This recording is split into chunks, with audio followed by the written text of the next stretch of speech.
1969년 미국의 스탠퍼드 대학의 필립 짐바르도르 교수가 흥미로운 실험을 하나 진행했습니다.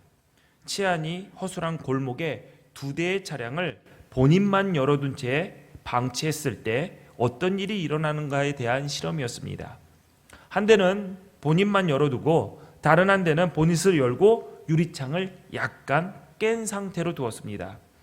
본인만 열어둔 차량은 일주일이 지나도록 아무도 손대지 않았지만 유리창이 조금 깨어진 나머지 한 대는 실험 시작 10분 만에 자동차 배터리를 도난당했고 그 뒤에 타이어 4개가 사라지고 유리창 모두가 깨지는 등의 파손이 빠른 속도로 일어났습니다.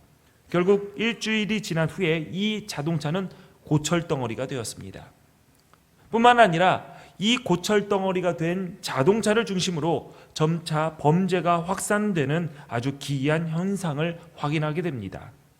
이 실험을 근거로 미국의 범죄학자인 제임스 윌슨과 조지 켈링이 1982년 미국의 월간지에 깨진 유리창의 법칙이라는 이론을 소개합니다. 어떤 건물에 한 장 깨진 유리창을 그대로 방치하면 지나가는 사람들이 그 깨진 유리창 옆에 멀쩡한 유리창도 깬다는 것이죠. 그렇게 계속 방치한 건물은 범법자들이 모이는 장소가 되고 결국에는 그 건물 때문에 그 지역은 우범지역으로 변하게 된다라는 이론입니다. 80년 미국의 뉴욕은 연간 60만 건 이상의 중범죄가 일어나는 치안이 불안한 도시였습니다. 특히 뉴욕 지하철은 뉴욕시 전체 범죄의 90%가 발생되는 우범지역의 중심이었습니다.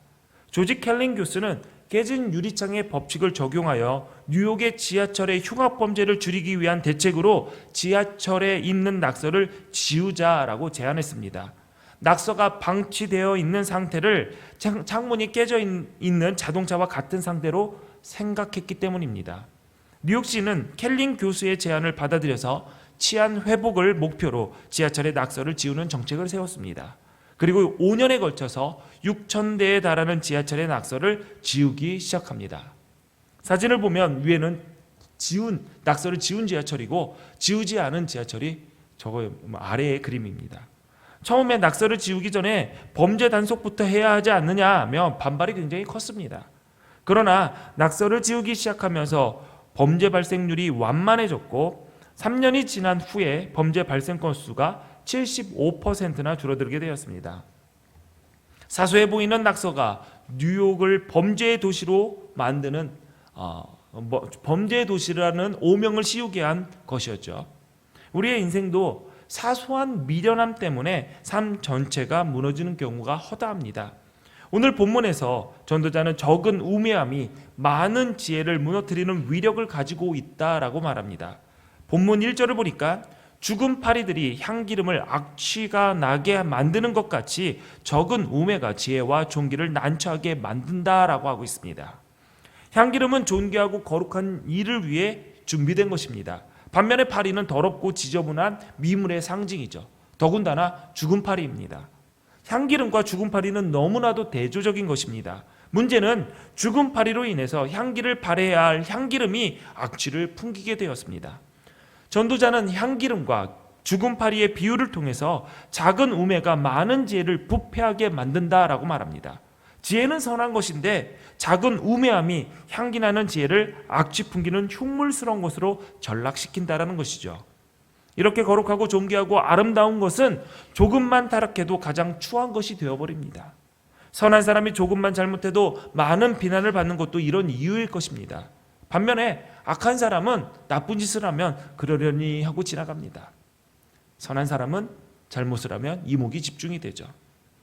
우리 그리스도인들이 악을 멀리해야 하는 이유가 이것입니다. 그래서 우리는 선을 행하기에 힘써야 합니다. 또 나에게 주어진 향기름과 같은 선한 것들을 악취나는 일에 사용하는 우매함도 경계해야 됩니다. 창세기를 보면 야곱의 딸 디나가 세겜에게 강간을 당합니다. 세겜은 디나를 너무나도 사랑해서 아버지 하몰에게 찾아갑니다. 그래서 이렇게 말하죠. 아버지, 야곱의 딸 디나를 내가 너무나 사랑해서 아내로 받아들이고 싶습니다. 야곱을 찾아가서 디나랑 혼인할 수 있게 해주십시오. 이 말을 들은 하몰은 세겜과 같이 야곱의 집에 찾아가서 디나를 신부로 데려오기 위해서 이렇게 말합니다. 아무리 많은 지참금을 요구하셔도 우리가 다 지불하겠습니다. 디나를 내 아들의 아내로 맞이하게 해주십시오. 세겜도 디나의 오빠들 야곱의 아들들에게 찾아가서 이렇게 얘기합니다. 저를 너그럽게 봐주세요. 디나와 결혼할 수 있도록 오빠들이 좀 도와주십시오. 요구하는 대로 다 제가 행하겠습니다. 이때 이 말을 들은 야곱의 아들들은 세겜에게 복수할 것을 계획합니다. 그러면서 이렇게 말하죠. 우리는 할례를 받지 않은 남자에게 우리의 누이를 줄 수가 없어. 그러니 너희의 부족들을 모두 다 너희의 남자들이 다 할례를 받아야지 내가 우리의 누이를 당신의 아내로 내어줄 것이야. 그래서 세겜은 디나를 얻기 위해서 자기 자신뿐만 아니라 자신의 부족들 그리고 심지어 자기의 아버지 하몰까지 다 할례를 행하게 합니다. 할례를 행하고 거동이 어려울 때 시므온과 레위는 군사를 이끌고 가서 그들을 몰살시켜 버립니다. 그리고 나머지 다른 야곱의 아들들은 그 성읍의 물건들을 다 약탈해 갑니다. 할례는 하나님과 이스라엘 민족과 맺은 언약의 증표입니다. 나는 너희의 하나님이 될 것이다. 너희는 나의 백성이 될 것이다. 그 약속의 증표가 할례입니다. 그러나 야곱의 아들들은 거룩한 할례를 악취나는 복수와 약탈의 도구로 사용했습니다. 성경을 보면 이러한 사례는 또 발견이 됩니다. 하나님의 언약궤는 하나님의 언약과 임재를 상징하는 선한 것입니다. 그런데 이스라엘 백성은 그 언약궤를 전쟁에서 승리를 보증하는 부적으로 사용한 적이 있습니다. 엘리 제사장이 이스라엘의 사사로 있던 때에 블레셋과의 전투에서 이스라엘이 참패를 당합니다. 하나님의 백성인 이스라엘이 이방인 블레셋에게 전쟁에서 패하다니 이 황당한 사실에 놀란 장로들이 패인을 분석합니다. 그리고 찾아냅니다. 우리가 블레셋에게 진 패인은 여호와의 언약궤를 진중에 가지고 가지 않아서야. 그래서 그들은 실로에 있는 하나님의 언약궤를 앞세워서 다시 블레셋과 전투를 합니다. 그러나 그 전투는 이전보다 더 크게 패해 많은 근사가 죽었습니다. 그 언약궤를 가지고 간 홈리와 비니아스라는 제사장도 그 자리에서 죽습니다. 블레셋에게 언약궤를 또한 전리품으로 빼앗기게 됩니다. 전쟁의 승리에 눈이 어두워져서 언약궤를 악취 풍기는 요행의 수단으로 사용했을 때 하나님은 그것을 그냥 보지 않으셨던 것이죠. 우리의 경우를 한번 돌아보겠습니다. 내가 예수 믿어 구원받았다라는 그 아름다운 믿음의 고백을 이 땅에서의 삶은 어떠해도 상관없고 천국 가지 않느냐? 그렇게 생각하며 불의와 부도덕한 삶을 용인하게 만들지는 않은지, 내가 하나님의 백성이라는 정체성이 하나님을 알지 못하는 자들을 향한 종교적 우월감으로 드러나 그들을 멸시하는 데 사용하고 있지는 않은지, 하나님을 만나고 영화롭게 하는 예배를 종교적인 의무로 변질시켜 예배에 출석했으니 하나님 나라의 일에 부름받은 사명을 감당하지 않아도 상관없다라고 생각하고 있지는 않은지, 공동체를 향한 성도들의 사랑과 헌신의 섬김을 내가 누리기 위한 유익의 수단, 서비스로 삼고 있지는 않은지, 하나님께서 주신 나의 자유로움으로 주님이 머리 되신 교회 공동체의 질서를 무너뜨리고 훼손하고 있지는 않은지, 작은 파리와 같은 일들로 인해서 하나님의 선한 사업이 무너지고 있지 않은지 우리는 지혜롭게 분별해야 할 것입니다. 항상 지혜로웠던 사람들이 우매함에 휩쓸릴 때가 있습니다. 이런 일은 하나님께서 허락하신 선한 것들을 허락하신 분의 의도와 상관없이 나의 유익만을 위해서, 나의 유익을 얻기 위해서 사용할 때 그 우매함은 일어납니다. 나의 기대에 합당한 반응과 대우를 받지 못하다고 생각할 때, 내가 인정받지 못한다고 생각할 때, 내가 손해본다고 생각할 때, 손해보지 않으려고 애다를 때 사람들은 우매해지기 일쑤입니다. 이렇게 하면 당장 눈앞에 보이는 손해는 보지 않을 수가 있으나 그의 인생에서는 더 큰 것을 놓칠 수밖에 없습니다. 전도자는 사람들의 이러한 경향을 본문 2절을 통해서 이렇게 말을 합니다. 지혜로운 사람의 마음은 옳은 일의 일 쪽으로 기울고 어리석은 사람의 마음은 그릇된 일 쪽으로 기운다. 사람의 마음은 늘 갈대와 같이 흔들립니다. 우리는 선택의 기로 앞에서 흔들리다가 어느 한쪽으로 기울기 마련이죠. 마음의 방향은 인생의 방향과도 같습니다. 골로새서 3장 2절에 위의 것을 생각하지 말고 땅의 것을 생각하지 말라고 우리에게 권면합니다. 지혜자의 마음은 위의 것, 영적인 것, 영원한 것을 향하고 우매자의 마음은 땅의 것, 육적인 것, 허무해질 것을 향합니다. 육신의 생각은 사망이요 영의 생각은 생명과 평안이라고 그랬습니다. 마음의 방향을 어디에 정하는가는 너무나도 중요합니다. 사람은 자신의 선택이 어떠하든지 그 결정이 어리석다 할지라도 내가 내린 결정에 마음을 쏟기 때문입니다. 그것을 붙들고 놓지 못하는 우매함을 우리 가운데 다 가지고 있습니다. 그러니 옳은 일, 선한 일, 생명을 살리는 일, 영원한 일, 하나님의 일에 처음부터 마음이 기울게 훈련되어야 됩니다. 이어서 전도자는 어리석은 자의 특징을 또 이렇게 소개하고 있습니다. 3절을 보니까 우매한 자는 길을 갈 때에도 지혜가 부족하여 각 사람에게 자기가 우매함을 말하느니라. 지혜가 부족한 사람일수록 자기 주장이 굉장히 강합니다. 큰 소리로 떠드는데 그 내용을 보면 나는 이러한 편견을 가지고 있는 사람이다 라고 말할 때가 굉장히 많습니다. 이것은 자신의 우매함을 사방에 뿌리는 것과 같습니다. 전도자는 사람의 마음과 입은 연결되어 있어서 마음이 옳은 일에 기울고 그 속에 영원한 것, 위의 것으로 가득 채워져 있으면 말과 표정과 눈빛과 행동은 지혜의 출구가 될 것이다. 반대로 우매한 자들은 그 안에 우매함으로 가득 차 있기 때문에 그의 모든 기관을 통해서 자신의 우매함을 발산할 것이다 라고 말을 합니다. 야고보서 3장 2절에 보니까 만일 말에 실수가 없는 자라면 곧 완전한 사람이라 라고 했습니다. 입에서 나오는 말을 통해서 그 사람이 어떤 마음을 가졌는지 판단할 수 있게 됩니다. 그러니 말도 늘 조심해야 하지만 말 조심에 앞서서 더 중요한 것, 더 먼저는 내 마음을 주님의 말씀 앞에, 주님의 뜻 앞에 조율하는 것이 더 먼저이고 중요하다는 사실을 우리는 잊지 말아야 됩니다. 전도자는 우리에게 주권자 앞에서의 지혜를 가르치고 있습니다. 4절을 보니까 주권자가 내게 분을 일으키거든 너는 내 자리를 떠나지 말라. 공손함이 큰 허물을 용서받게 하느니라 라고 했습니다. 권력자가 잘못을 하면 그것은 아닙니다 라고 말할 수 있어야 됩니다. 그것은 선한 것이고 용기 있는 일입니다. 그런데 권력자가 그 말을 받아들이지 않아요. 그러면 사람은 서운하거나 화가 나거나 힘 빠지거나 그럽니다. 사람은 보통 그래요. 내가 한 말을 상대방이 받아들이지 않으면 그 이유가 무엇이든지 상황이 어떠하든지 상관없이 일단 마음에 서운함부터 들어옵니다. 그리고 화가 나죠. 그래서 이렇게 합니다. 더러워서 못해 먹겠네 하고 때려쳐버리죠. 전도자는 그러지 말라고 얘기합니다. 그 자리를 떠나지 말아라. 또 주권자가 나에게 분을 낸다? 그것은 책망을 말하는 것일 겁니다. 그런 주권자의 책망을 받는 자리에서 너나 잘하세요 하고 벌떡 일어나는 무례를 범치 말라는 것이죠. 자리를 떠난다는 것은 주권자의 관점과 기준과 판단을 인정하지 않겠다라는 것입니다.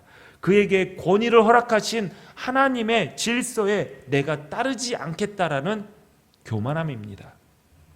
여러분 잘 생각해 보세요. 나의 뜻한 바를 이루기를 원한다면 먼저 공손함을 보이는 지혜가 필요합니다. 말의 영향력은 내용보다 전달되는 태도에 크게 좌우가 됩니다. 말하는 자의 태도와 표정, 행동과 자세가 말하는 내용에 더 큰 힘을 불어넣어 줍니다. 여러분도 살면서 이런 경우가 많이 있었을 거예요. 따져보면 다 옳은 말이에요. 그런데 그 사람이 말하면 기분이 나빠요. 그런 경우 없으신가요? 항상 보면은 저만 이렇게 독특한 삶을 사는 것 같아요. 어린아이들, 이제 자녀들을 양육하고 아이들을 가르치다 보면 아이들이 자주 하는 말이 있어요. 이제 어린아이들은 이름을 부르거나 뭐를 해라 라고 얘기하면은 네라는 말보다 왜요? 라는 말을 더 많이 합니다. 누구의 이름을 불러요. 누구야? 라고 부르면 네 하고 대답하면 되는데 왜요? 라고 합니다. 너 잠깐 여기서 기다릴래? 네 하고 기다리면 되는데 왜요? 너 여기서 연습 좀 하고 있을래? 왜요? 너 말씀 읽을래? 왜요? 너 밥 먹었니? 왜 물어봐요? 이렇게 얘기를 하더라고요. 제가 오늘 일부 예배 때 고등학교 선생님으로 계시는 한 집사님한테 고등학생들은 어떻게 하냐 그랬더니 고등학생은 왜요라는 걸 안 한대요. 더 싸가지 없게 뭐래 그런데요. 네. 중학생은 뭐 하냐 그랬더니 중학교 선생님은 이렇게 얘기해요. 물어봐도 말을 안 한대요. 네. 중학생은 말을 안 하고 초등학생은 왜요 그러고 고등학생은 뭐래 그런데요. 아이들을 가르치고 또한 자녀들을 키울 때 좀 왜요라는 소리가 그렇게 듣기가 싫었어요. 네 하고 순종하면 되는데 왜요 하면은 토를 다는 것 같아요. 그래서 저희 첫째가 왜요 할 때마다 굉장히 많이 혼났습니다. 둘째도 왜요 할 때마다 굉장히 많이 혼났습니다. 셋째는 지금 왜요를 참 많이 합니다. 그런데 한 번도 혼난 적이 없습니다. 아하, 목사님 편애하시는군요. 아닙니다. 잘 들어보세요. 우리 막내의 이름이 이연입니다. 이연아, 우리가 이따가 밥 먹고 아이스크림 사 먹자. 좋아요. 막 좋아요. 근데 밥을 잘 안 먹어요. 남겨놨어요. 너 정이연 아이스크림 안 사줘. 그때 우리 이연이 막내가 어떻게 하냐면 왜요? 이래요. 너무나도 불쌍해요. 그러면은 이유를 자연스럽게 너가 밥을 안 먹어서 그래 라고 얘기를 해요. 이연아, 너 아빠 따라서지 말고 집에서 기다리고 있어. 그러면 문 앞에 서서 왜요? 그래요. 나 아빠 따라가고 싶은데 그게 느껴져요. 그러면 또 이유를 설명하게 돼요. 조금만 기다리면 아빠가 다시 오고 그때 같이 나가자. 저는 저희 막내의 외요를 통해서 똑같은 말을 해도 말하는 자의 자세와 표정과 억양이 이렇게 다르구나라는 것을 배웠습니다. 그래서 사실 외요가 별로 저희가 막내가 하는 외요는 그렇게 기분이 안 나빠요.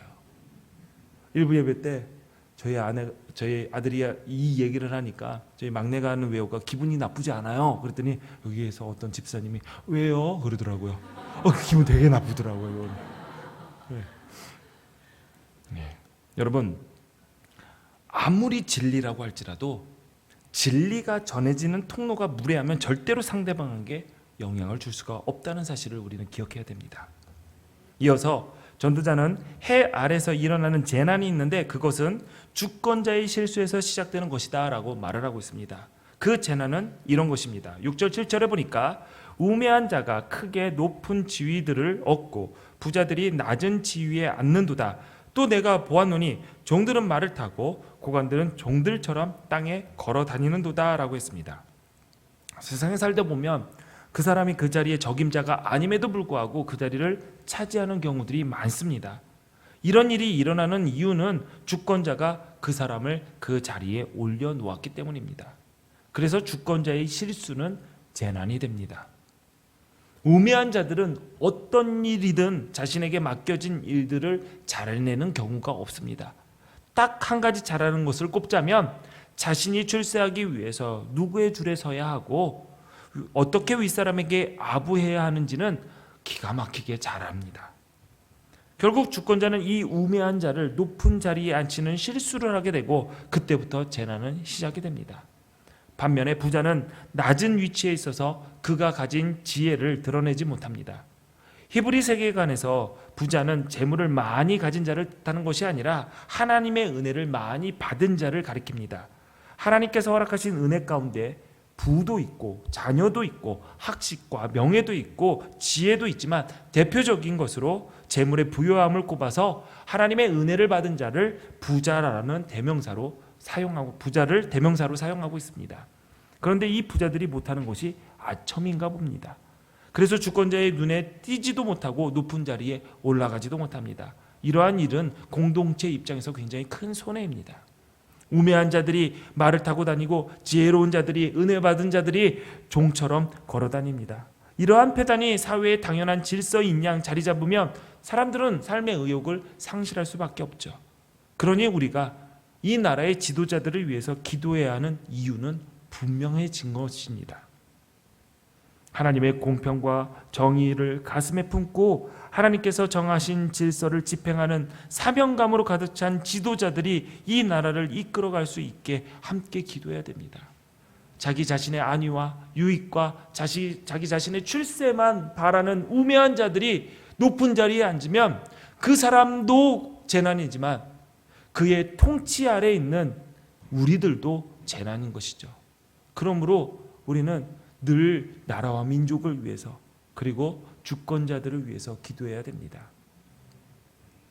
그리고 여러분 기억해야 될 것은 우매한 자를 올리는 자, 높은 자리에 올리는 자는 주권자의 실수라고 그랬습니다. 민주주의 사회, 특히 대한민국에서 주권자는 국민들입니다. 그러므로 우리가 우매한 자를 높은 자리에 올리는 실수를 통해서 우리가 재난을 겪지 않도록 우리 스스로 지혜롭기를 위해서 기도하고 항상 지혜로운 자의 자리에 서야 될 것입니다.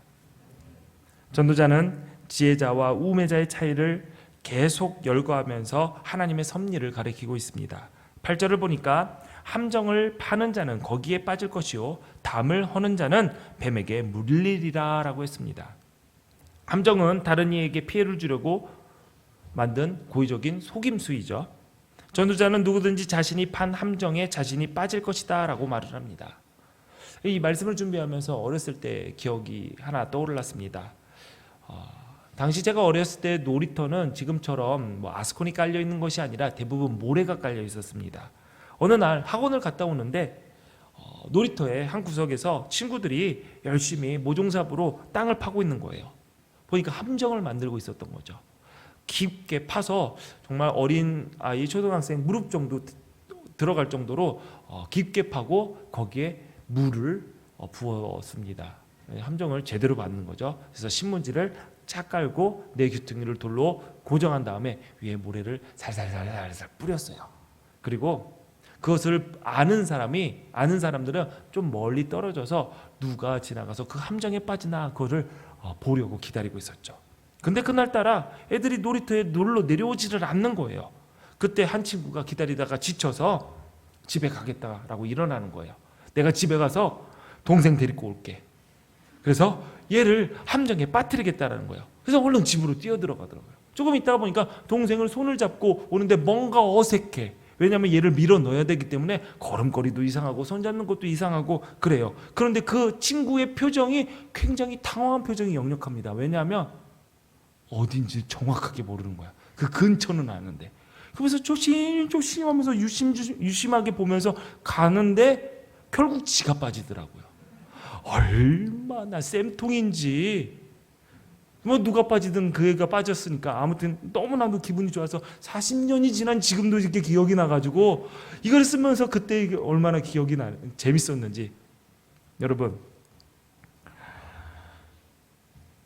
애들 장난이지만 누군가를 해하려고 설치한 덫에 스스로 걸려 넘어지는 것이 세상의 이치입니다. 또 담을 헌다라는 건 타인의 재산을 약탈하고자 하는 행위를 말하죠. 이 담을 허는 자가 뱀에 물린다라는 것은 자신의 유익을 위해서 상대방의 손에 따위는 신경도 쓰지 않는 그 일로 인해서 자신이 위험을 당한다라는 의미입니다. 이것이 하나님이 다스리시는 이 땅의 통치 방법입니다.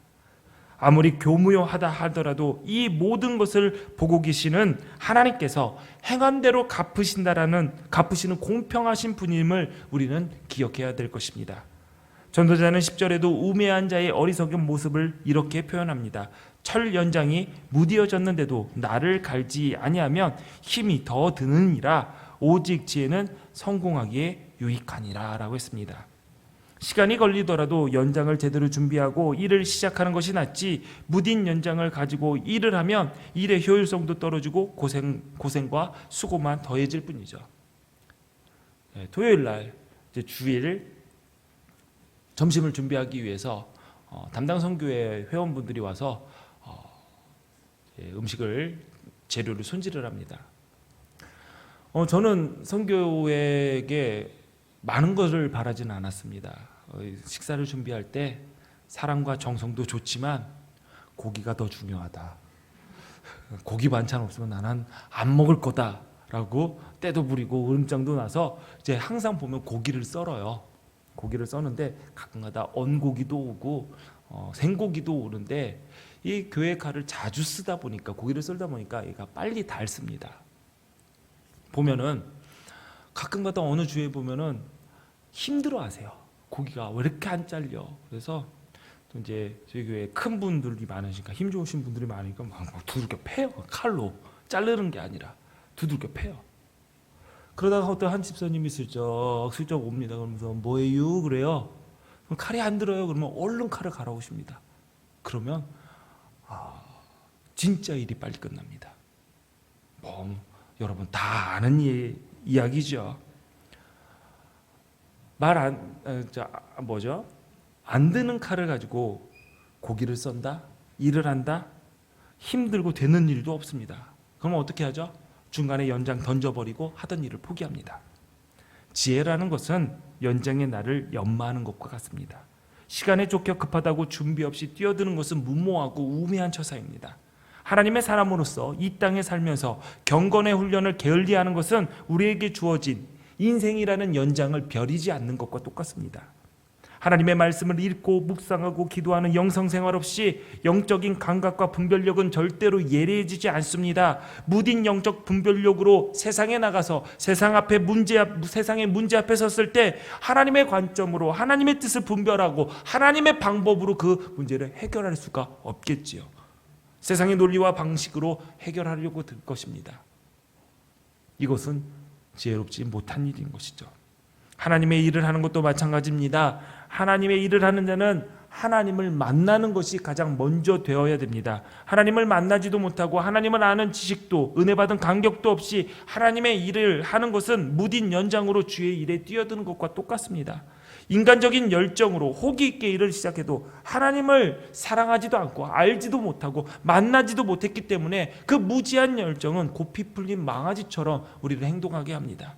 한참 뛰다가 지치면 주의 일을 지속할 수 있는 또 다른 힘을 부여받지 못하기 때문에 하던 일을 지속하지 못할 뿐만 아니라 연장을 내어버리듯이 예배도 믿음 생활도 던져버리게 됩니다.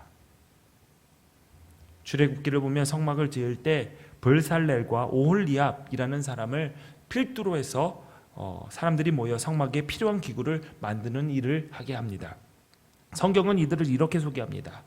불살렐과 오홀리압과 및 마음이 지혜로운 사람 곧 그 마음에 여호와께로부터 지혜를 얻고 와서 그 일을 하려고 마음에 원하는 모든 자들, 성막의 일을 맡은 자들을 이렇게 표현하고 있습니다. 그 마음에 여호와께 지혜를 얻고 온 자들. 출애굽기 31장 3절에 보니까 하나님의 영을 그에게 충만하게 하사 지혜와 총명과 지식과 여러 가지 재주를 주셨다라고 이야기하고 있습니다.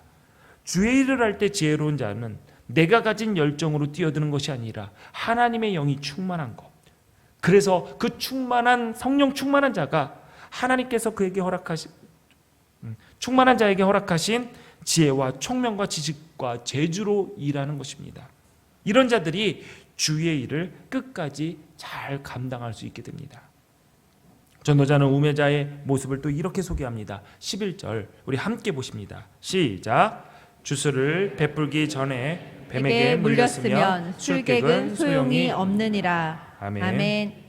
이 말은 무슨 말이냐 하면 내가 뱀을 부릴 수 있는 술객이다라고 호기 있게 나섰는데 오히려 뱀에 물렸다라는 것이죠. 이것은 인간이 지혜로운 채 하지만 그 지혜로운 채 하는 것 때문에 어려운 일에 빠지게 된다라는 것을 말하는 것입니다. 우매한 자들은 항상 얕은 지혜를 자랑하다가 난처한 일을 겪습니다. 사실 아는 것이 없는 사람들이 말이 많습니다. 그리고 아는 자들은 말이 적습니다.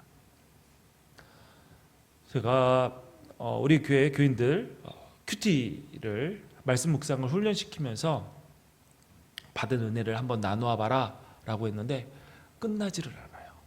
왜냐하면 너무나도 말씀을 많이 해서. 근데 잘 들어보면은 이 본문과 아무런 상관이 없는 이야기를 막 하고 있어요. 그래서 제가 숙제를 냈습니다. 뭐냐면 오늘 묵상한 말씀을 한 문장으로 정리해와라. 그랬더니 난리가 난 거예요. 어렵다고. 도대체 정리가 안 된다고. 그런데 한 문장으로 정리해 오니까 오히려 더 말씀을 깊게 묵상하더라고요. 보면은 여러분 속회하실 때 말씀을 많이 하시는 분은 딱 두 가지입니다. 말해야 하는 속장이던가 아니면은 조금 보고 온 사람, 그리고 말이 아무것도 없는 사람은 많이 하는 사람이 아니라 안 해온 사람. 네, 이렇게 나눠져요. 보통 아는 자들이 말이 더 적게 갖고 모르는 자들이 더 떠들기 마련입니다. 여러분, 자기 건강 관리를 못하는 의사는 환자를 치료할 수 없는 일입니다. 연구를 게을리하는 교수는 강단에 설 수 없습니다. 믿음 위에 견실하지 못한 성도들은 주의 복음을 전할 수가 없습니다. 이 말은 그래 내가 하는 일에 전문가가 되어서 잘해야지, 열심히 해야지 라는 말로 들을 수가 있으나 삶 속에서 건강도 일도 믿음도 내가 어찌하지 못하는 경우는 늘 생기기 마련입니다. 결국 이 말은 우리는 내 삶의 궁극적인 주인이 아니라는 것이죠. 내가 내 삶의 주인인 양 내가 모든 것을 통제하려고 나서봤지만 우리의 인생은 내가 통제하지 못하고 난처한 일을 겪을 수밖에 없습니다. 얕은 지혜와 연약한 힘으로 부족한 능력으로 내가 내 인생을 한번 좌지우지하겠다라는 그 어리석음을 벗어나는 것이 하나님이 내 인생의 주인이다라고 고백하는 믿음일 것이죠. 그것을 전도자는 지혜라고 이야기하고 있습니다. 오늘 말씀을 통해서 지혜자와 우매자의 특징에 대해서 함께 은혜를 나눴습니다.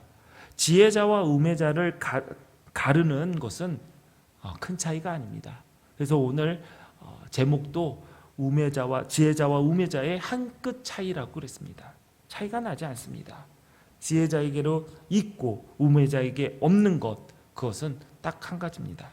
작은 것이라고 할지라도 악한 것과 우매한 것이 선한 것과 지혜로운 것을 흉측한 것으로 변질시킬 수 있다라는 그 사실을 기억하면서 사소한 것이라 할지라도 악에게 교만에 어리석음에 자신을 내어주지 않는 자가 지혜로운 자인 것이죠. 그래서 지혜자는 선택 앞에 설 때마다 어느 쪽이 더 옳은 것인가, 선택 앞에 설 때마다 악한 것, 우매한 것, 하나님이 기뻐하시지 않는 것에 조금이라도 타협점을 두지 않으려고 합니다. 우리는 늘 하나님이 기뻐하시는 뜻이 무엇일까 분별해야 됩니다. 제가 여러분에게 자주 말씀드린 이야기입니다. 선택의 갈림길에서 무엇이 하나님의 뜻이 있을까? 무엇이 하나님이 더 기뻐하실까라고 분별하려면 어떻게 하면 된다? 둘 중에 내가 하기 싫은 일을 선택하면 된다. 왜? 그곳에 하나님의 뜻이 있을 가능성이 더 높습니다. 이유는 있습니다. 우리는 예수 믿어서 구원받아 하나님의 자녀가 됐고 천국 백성이 되었지만 여전히 우리의 연약함은 우리 안에서 영향을 미치고 있습니다. 그래서 옳은 방향, 선한 길보다 나에게 편하고 나에게 유익이 되는 것을 먼저 생각하고 넓고 쉬운 길을 하나님의 뜻이 있다라고 어떻게든 포장을 하려는 그러한 마음을, 그러한 행동을 끊임없이 하고 있습니다. 우리가 거룩해져서 내 마음이 하나님 마음과 같아지면 얼마나 좋겠습니까? 근데 그것이 그냥 되는 것은 아닙니다. 훈련을 통해서 가능하죠. 내가 하기 싫지만 하나님의 말씀에 순종하면서 하나님의 기뻐하시는 뜻을 택하고 내 마음이 그 오른쪽에 기우는 훈련, 그 훈련을 해야지 우리도 하나님의 마음에 맞춰지는 삶을 살아갈 수 있는 것입니다. 그러기 위해서는 내가 죽고 예수로 사는 삶을 매일매일 연습해야 됩니다.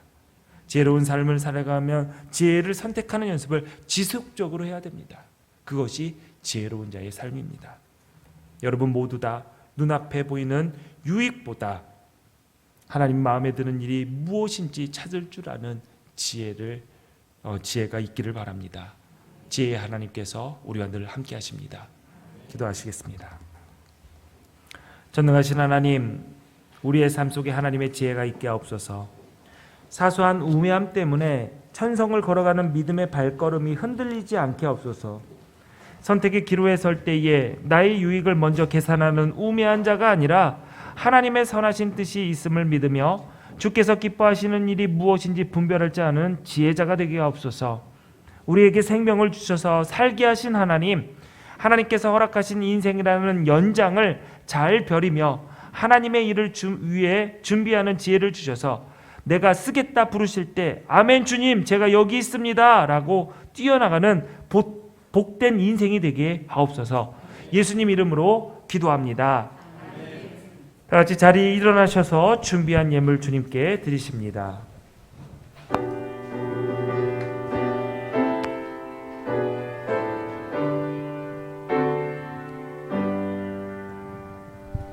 모든 것이 주께로부터 왔으니 이 예물을 주께 드리나이다.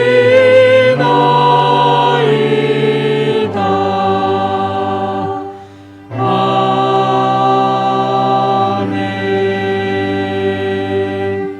드려진 예물 위해서 기도하겠습니다. 주님, 세상에 살면서 땀 흘려 일하여 얻은 소득 구별하여 하나님께 드립니다. 주님께서 기쁘게 받으실 줄 믿고 이 예물에 우리의 마음과 인생과 모든 것을 올려드립니다. 하나님, 이 예물을 받아주시고 우리를 기억하여 주옵소서. 우리가 믿음의 여정을 걸어갈 때에 흔들리지 않도록 하나님 때를 따라 돕는 은혜로 늘 함께하여 주시고 우리 성도들의 생애 순간마다 감사의 고백과 헌신의 열정이 식지 않도록 주님 우리를 붙들어 주옵소서. 이 예물을 맡아 사용하는 기둥교회도 함께하여 주셔서 인간의 생각과 욕심이 아닌 하나님의 뜻을 이루는 일에 지혜롭게 사용할 수 있도록 인도하여 주옵소서. 예수님 이름으로 기도합니다. 아멘.